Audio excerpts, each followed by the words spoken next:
Hey, everybody. Thanks for being here with us again today. I am very excited to introduce you all to Joanne and to share her really amazing success story with you guys. Joanne and I worked together over the last couple of months, and I think you guys are going to really resonate with Joanne's story for a variety of reasons. One being that Joanne is an incredibly accomplished and effective therapist who spends a lot of time working with trauma patients, doing cognitive behavioral therapy, and it's a good example of how even having all of the right knowledge in your mind and an amazing ability to help others doesn't necessarily make it any easier to see these kind of patterns that in ourselves and how even someone who has the knowledge can end up struggling. Also, Joanne has been through a lot in her journey, and both in the beginning of from when Tinnitus first started, and even during the process of working together. Uh, Through the time we've known each other, there was a lot of loss and grief and hardship and stress and trauma. And her story is a really beautiful example that even when you're going through so much and struggling with a chronic symptom like this, like with very bothersome tinnitus and some sound sensitivity as well along the way, that recovery is still possible. And through all of that hardship, we're sitting here today, and Joanne has done amazing and has essentially fully habituated, and life has really kind of stabilized again and mostly gone back to normal. So, Joanne, first of all, thank you so much for being here with us today. I appreciate you being willing to share your You're story. you're welcome. I was thinking the best place to start would be to have you kind of tell us a little bit about the early kind of phase of this. I know that this sort of your first contact with tinnitus was way back when in your 30s, where you would hear it after events. But then from Mm. that point forward, I know that like periods of intense stress surrounding, issues in the family with family Yeah. members or just different stressful periods in your life, it would kind of flare up. So maybe take us back to the beginning when this first Mm. really became a problem for you and the anxiety and panic kind of first set in. Yeah. It started, I'd always noticed that noise, that hissing, that high pitched noise in my ears when I was growing up, but it was intermittent. And then in my 30s, I had my two daughters, twins, and I think it was within about 5 years. I can't remember exactly. And I remember having it, and it was like, whoa, it became a bit bothersome. I thought, oh, this is a bit continuous now. And I went to various places and didn't get much help. And then it didn't bother me again. And then I've always had health anxiety. So I've Yes. always been that high sort of, I'm often in fight flight. So then, Hypervigilance to weird yeah, changes in the body, yeah, sensations yeah, that you're not sure yeah. of. I Yeah, notice things. I just sure. notice things. Yeah, I Yeah. do notice things, and I'm quite a driven sort of person, so on Yes. the go quite a lot. And then, in 2018, I had some trauma in my family with my Yes. mum and some other things that were going on, other issues as well.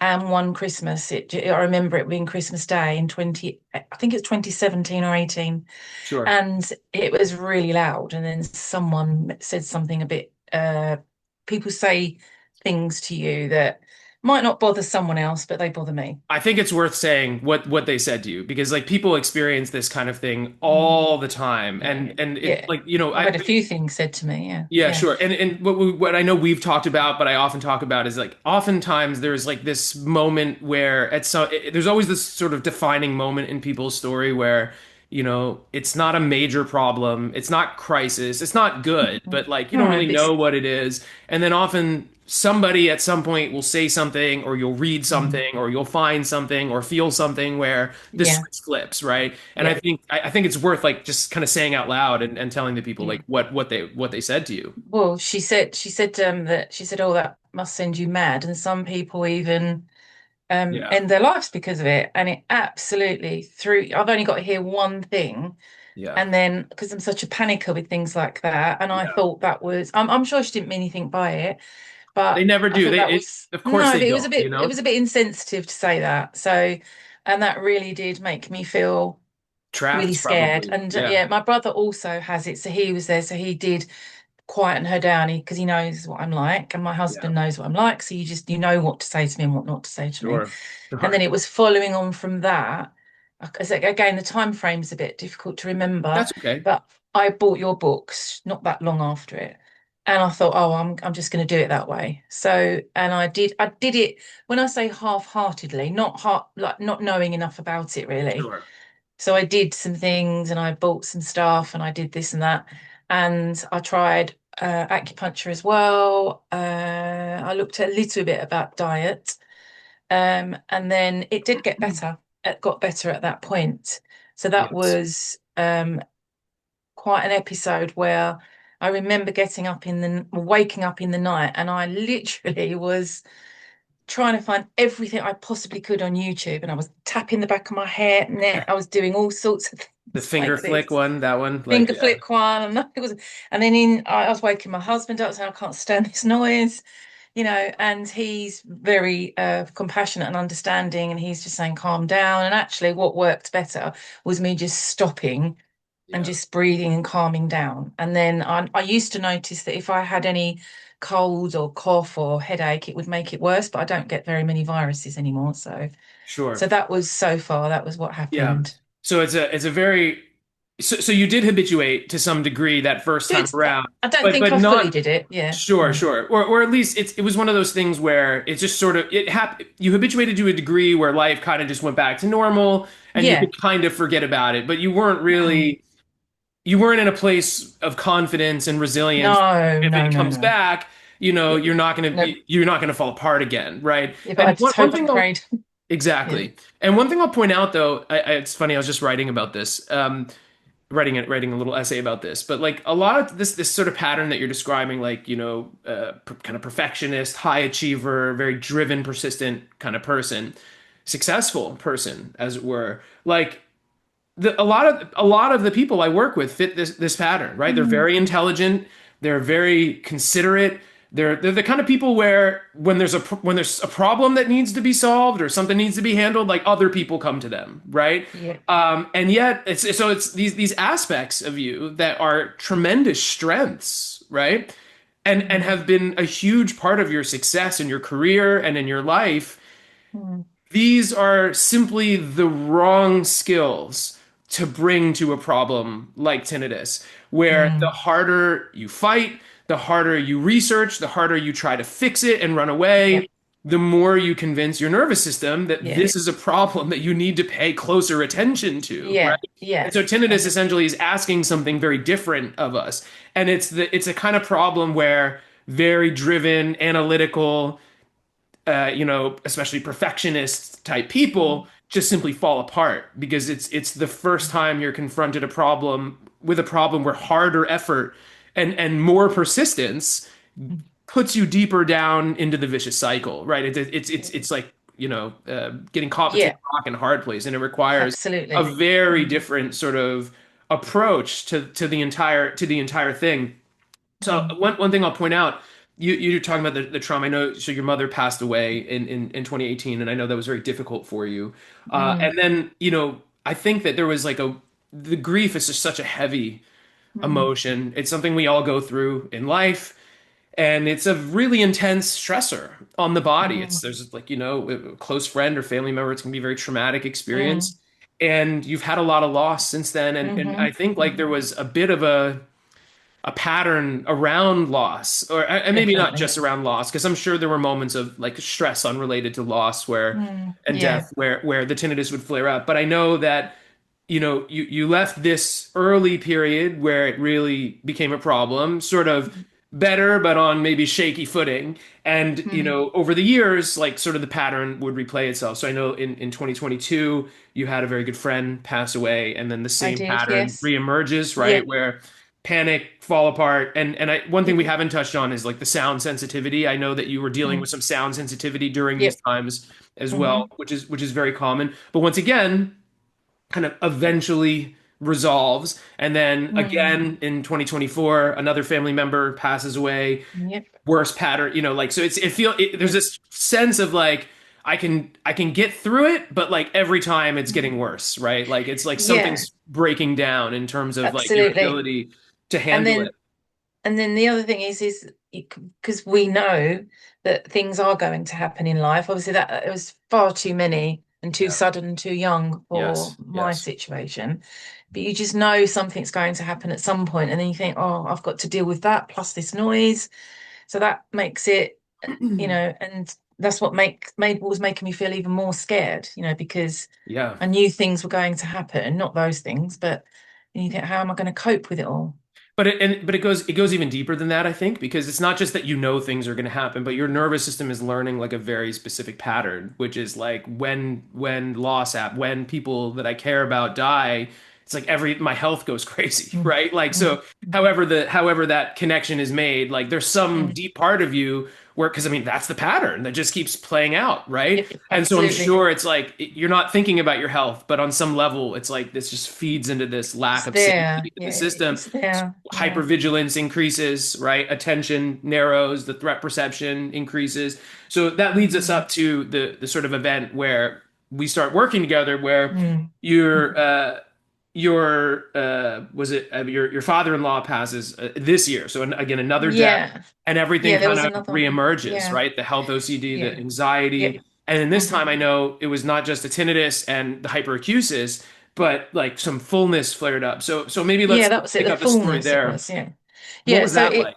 it came back because my sister-in-law suddenly passed away a couple of years after my best friend's Right, husband. right, right. Yeah, that's So right. I don't personally think that I had enough recovery time. And you mentioned something called a recovery debt, which has stuck with me that. Yeah. And I've been actually using it with my own clients as well because it is a why not, share each other's knowledge. Sure. But I just don't think there was enough because they were such shocking deaths that there wasn't enough. Well, they weren't like tidy passing. I So I know. think that my nervous system Traumatic just didn't. deaths. It just didn't have enough time. So that happened, and strangely enough, at that time when my sister-in-law passed, I didn't notice it. I didn't notice it that much, and then it gradually got worse until, yes, that was last. So my father-in-law became ill in November last year Hmm. and I'll say, well, it did actually, it re-traumatized me from my mum because it was similar. So it was if I had other symptoms, I get palpitations as well. So they came up, and then this came after. Yeah. And then because I thought, oh, it's not happening when my father-in-law was, becoming ill. And then I can't remember the month we started our work together, our coaching, your coaching Yeah, with me. it I can't was, remember. I believe it was, where did I just put that? Yeah. It was in March, some March or April. Yeah, that's right. Yeah. So then March. he passed, right. So he passed away in February the 16th. And then I started to really notice it. And I thought, oh, and I tried so many things again. I see a homeopath, which is brilliant for so many things, but it just wasn't helping this. Sure. And that's when I thought, right, I looked at the book again. I thought, no, I need to do this more thoroughly. And that's when I approached you Yeah. and thought, right, I'm going to do this. So I've just got to do something about it. I wanted to take control back Yeah. and get some confidence. And that's when we started working together in March. Yes. And then Yeah. obviously, consequently, other things happened. Yeah, sure. What one thing that was coming to mind as you were saying this is like what I know about you now from working with you over the last few months is that like we said before how you're like a very driven person. And I know that Mm, because even mm, as you're dealing with all this yeah, stuff, dealing with all this grief and yeah, loss, dealing with your caseload of patients, you're yeah. also pursuing more degrees in Yeah, education, now I forgot about writing that. your thesis paper. And Yeah, so what I know about you is that like you tend to just push through life regardless of what's happening. yeah, And I I suspect that do. during Yeah, these deaths, like I know you know enough to understand the consequence and mm, what the toll that like this kind of grief and mm, stress can take on a person. And yet I imagine you continued to push and work and yeah. on some level like that those emotions get if it's not gonna if you're not gonna slow down long enough to process it, it's gonna come out a different way, right? The nervous system will find some other path to express those emotions, that trauma, right? And I Mm, think that's absolutely. fed into Yeah, those, you yeah, felt the health OCD flare up, you this increased yeah, hypervigilance around the yeah. body, around the symptoms, Oh, right? every pain. It was like, oh, every noise. I Yeah, was really exactly. vigilant too. Yeah. Totally. Mm, but we began to work together and mm, I was looking through my notes almost immediately, like mm, once you had some guidance and structure into place, things really were changing quick. Like I remember Mm. in the first week, like in the first session, like you after like in our first follow-up, like 1 week in, you told me you just felt like you were coping so much better. The I was, anxiety was sort of yeah. settling in.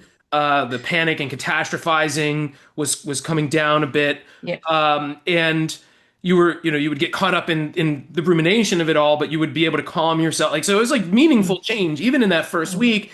It And then was. some heartbreaking news, like come Mm. week two, where another Mm. very tragic and sudden death in Hmm. the family. And we don't need to necessarily get into details Yeah. there. But like it was just the same traumatic pattern, like playing Yeah. over the minute things start to in microcosm, right? Like the minute things start to improve, another traumatic thing happens Yeah. that just feels like a knock backwards. And yet, you, despite that, you're coping. So obviously, the tinnitus increased a little bit. Like Yeah. you're having a lot of Definitely. Yeah. spikes with all of the Yeah. stress and the Yeah. grief. The hypervigilance and checking was going up, but your coping didn't fall apart. No. You weren't like spiraling back into panic No. or worry or fear. Like through this very traumatic time, like the core of like the work was holding on some level. And Yeah. I think that was like it was probably a very encouraging sign on some level, like Yeah. deep down, that like even though this really intense thing is happening, like I still seem to like I'm not just backsliding all the way where I'm like, having panic attacks again, right? Yeah. So I'm curious like how I know at some point like the grief hit more and more like as time went Mm. on and there was more awareness and more checking, and yet like I don't really, there was no point at which I was worried that you were at risk of like some big step backwards. So do you remember like what it was like during that I time do. of stress? Yeah. I think what you said just a moment ago was that it's like that core, I call it like a bedrock of something that's now there Yeah, that enables me to just, it's not fractured. I can go back to it. And even though it obviously did get worse when the other yeah, traumatic loss happened, it's like I feel confident that I won't go beyond that core part. Whereas before I was worried that I'd go way back to the very beginning. yeah, And then that adds more stress onto some very traumatic situations. But I do feel I have that. It is a feeling of confidence. I think it's a feeling of totally. confidence. And the other thing I wanted to say, which you mentioned before, about obviously me being a therapist, and I know this and I know that, and I've got so many skills and things, Yeah, but and it does work sometimes with things, but I think it was having you to talk to, whereas if I'm talking to myself with all my theoretical models, there's no relationship there. I'm having a relationship with a very frightened person, yes, whereas I'm having this professional sure, relationship.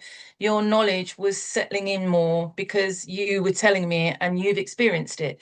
yeah, So that's why I think it just wasn't working for me, because I needed I'm a very relational totally, person. I yeah, need that relationship and that safety of the yeah. relationship. Well, That's why I think it works. I think I said One to of you at one point in the process, like, I love having clients like you where you have all this knowledge because it's like, it's hard to actualize it, but you have all this sort of prerequisite understanding. And so, like, once it's communicated, you can integrate and put it into mm, practice like very mm, quickly, right? Like mm, you see results much faster because it's not that like you don't know what to do per se. mm, It's that there's just so many branching like decision points where it's just yeah. would someone like you, I can just sort of give a structure, put processes in Mm, place, address confusion, and then like let the parts of your understanding that like are that we need shine yeah. through, and it's like it Yes. just come out so quickly, right? And Yeah. we That's certainly saw that. And I know the theme, this ultimately this theme. Actually, before I even say that, I want to touch on one thing you said in terms of confidence. mhm. it, Confidence is, I think, the right word. Resilience is like another word that I think fits there. And it's the kind of confidence that like no amount of reassurance for me can give you, right? It's the confidence that comes from firsthand experiences where things become difficult.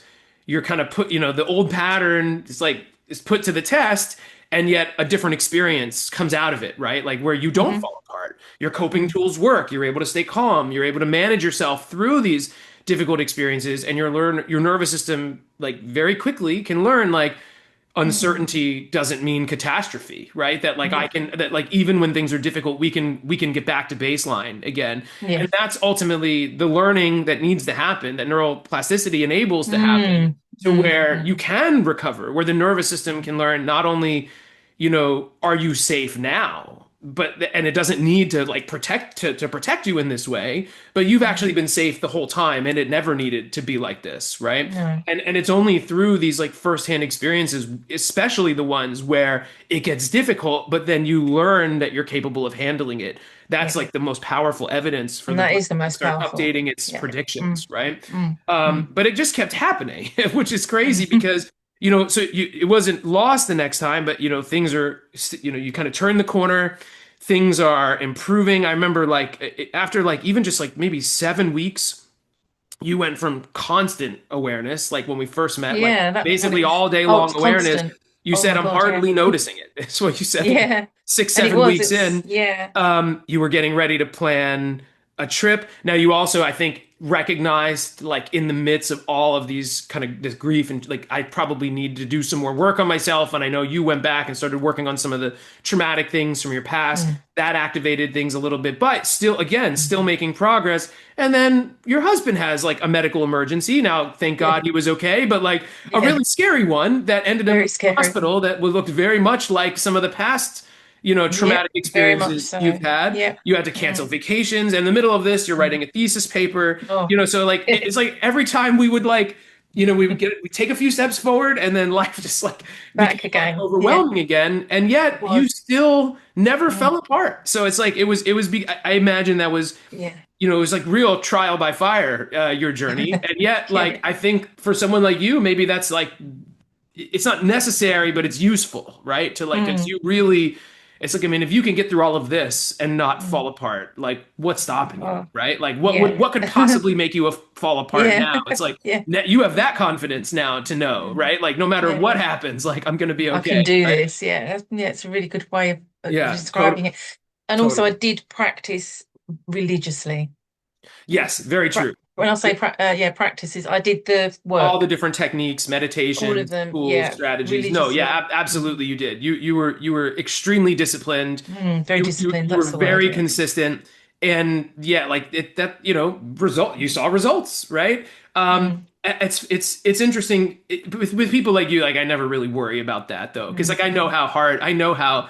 In fact, in some cases where it's like you have these sort of perfectionist patterns, it's like Mm. you have to kind of pull people back a little bit. I never really felt that with you, but often it's like because people will turn the recovery work into like another sort of perfectionist performance system where Mm. it's either you succeed or fail, and when you have it sets the bar of expectations so high that like it makes it even harder to see the positive changes that are happening along the way because every time you get dysregulated, every time a person like that, not you, but a person like that gets anxious or worried, it just becomes evidence of failure, right? When it's not Yeah. evidence of failure, this process, as you know now better than anybody, it's up and down. Like you have to It is up and go through down. these Very much difficult so. Yeah. moments for the nervous system and the brain to Mm. learn how to deal with these moments and to recognize that it actually is safe and doesn't that the tinnitus is unimportant and it doesn't need to keep it in your awareness because it doesn't really matter anymore.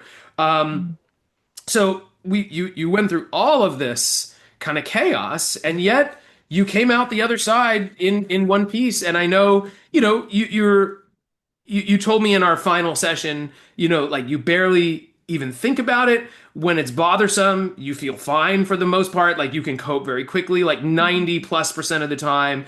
It was like a nothing, Yeah. non-bothersome, totally Mm. benign thing. And I know that like you still have moments where there's spikes, Yep. but you also told me before the call that things, even when it does spike, there's never like fear there. There's never worry. No, The no, tools I and it don't go settles into very that. quickly. No, no, I don't go down that rabbit hole. And even because I see clients here, Yes.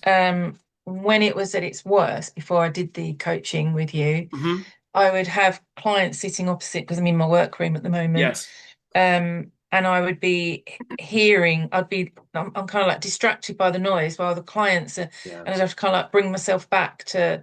Whereas now, say if I have a spike and I hear it, I can really easily just move away from it and just listen to the person. Yes, So amazing.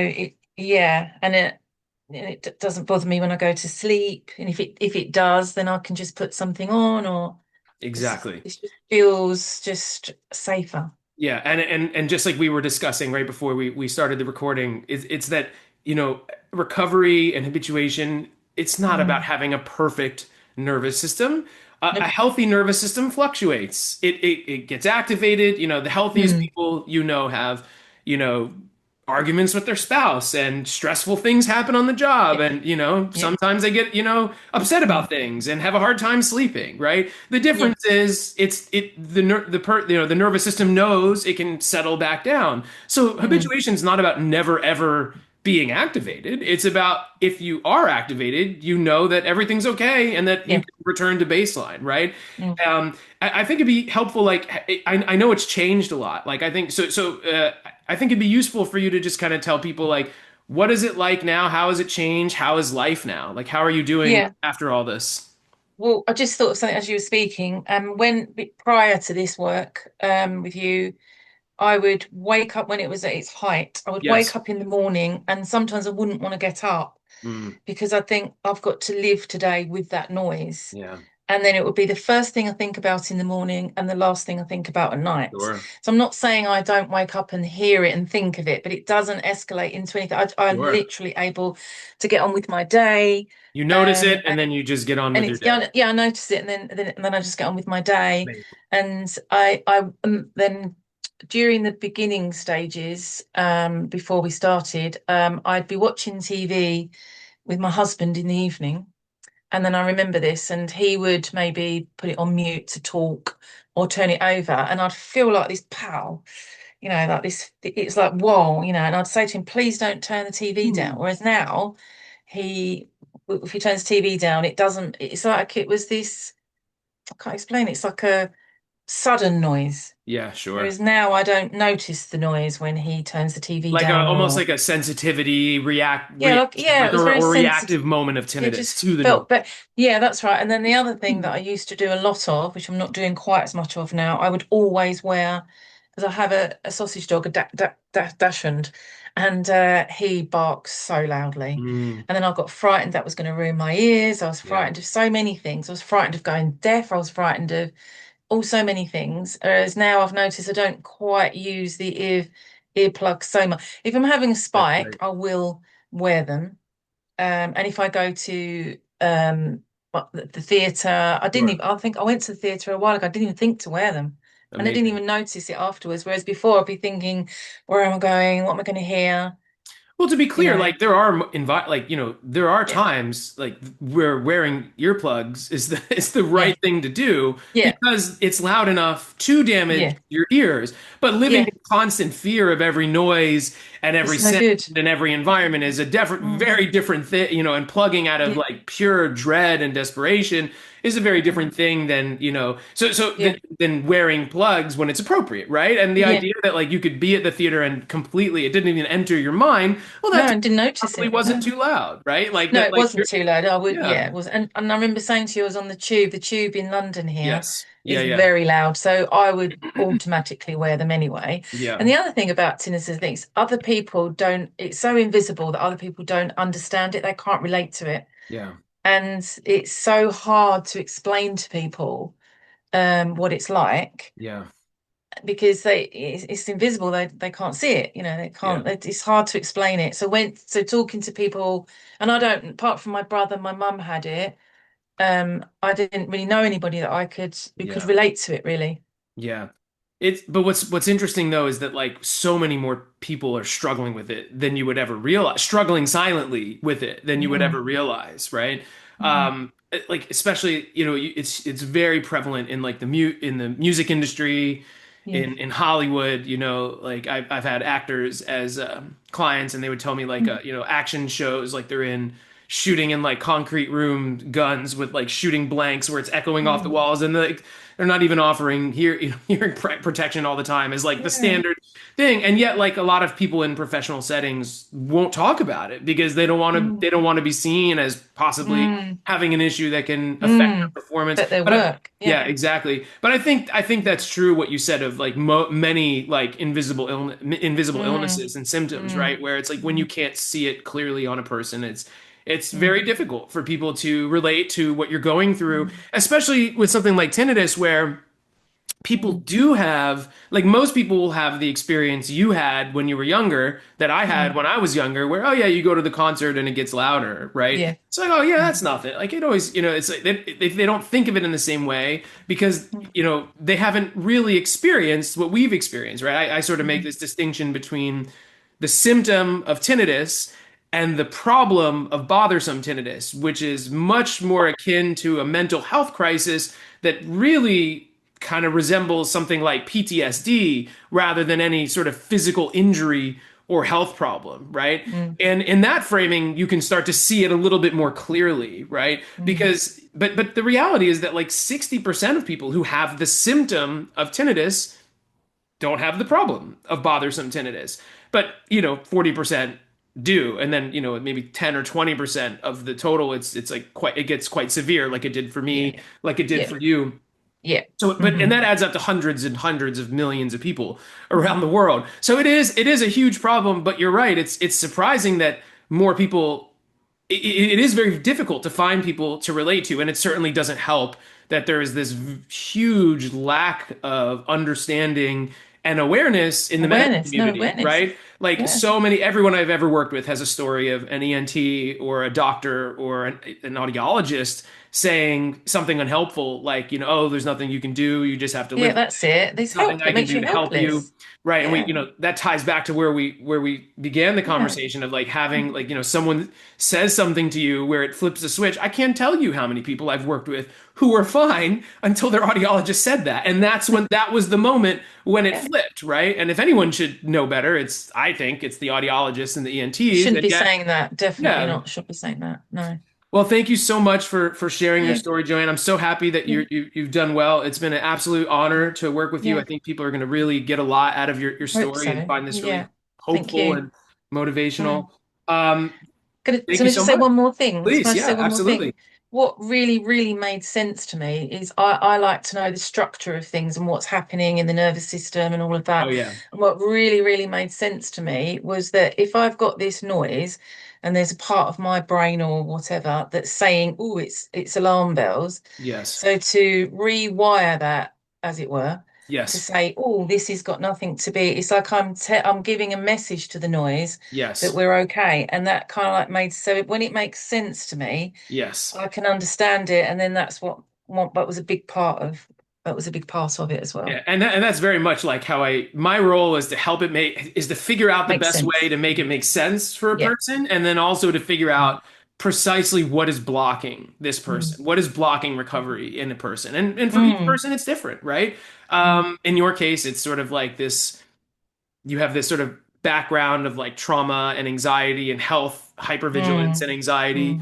Mm. Um, and then also this sort of part of you that's very driven, perfectionist, Mm. trying to push through and grind through problems, right? And so Yeah. it's like in cases like this, it's about understanding the various patterns that are playing out that you're probably completely unaware of.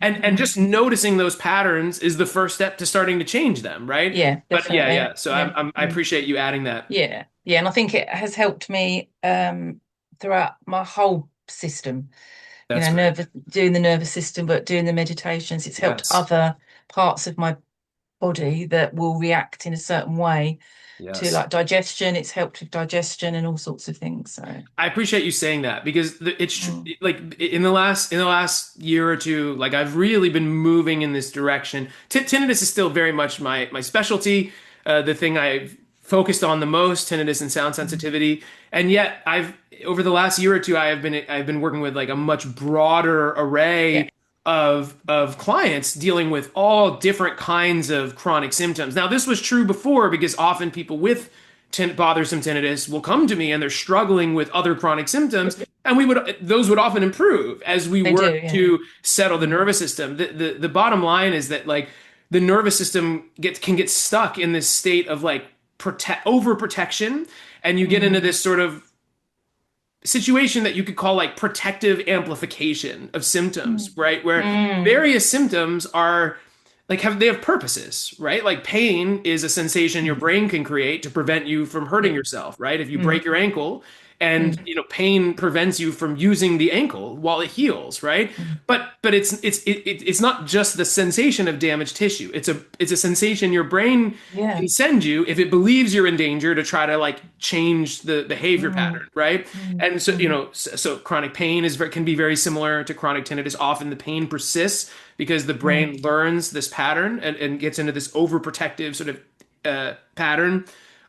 Even like long after any like structural damage or tissue damage is repaired, right? Long after the initial injury where there was like an acute injury causing the pain, nausea is mm. a sensation your brain can create if it feels like Yes. Oh, something yeah. might be wrong in your body or you've ingested, Yep. something poisonous. Mm, Anxiety is a sensation your brain can create if it mm, feels like you're under threat. mm, Like so these, mm, all of these different symptoms serve a purpose, like evolutionarily mm, speaking, but the nervous system can amplify these symptoms as a way to try to protect you.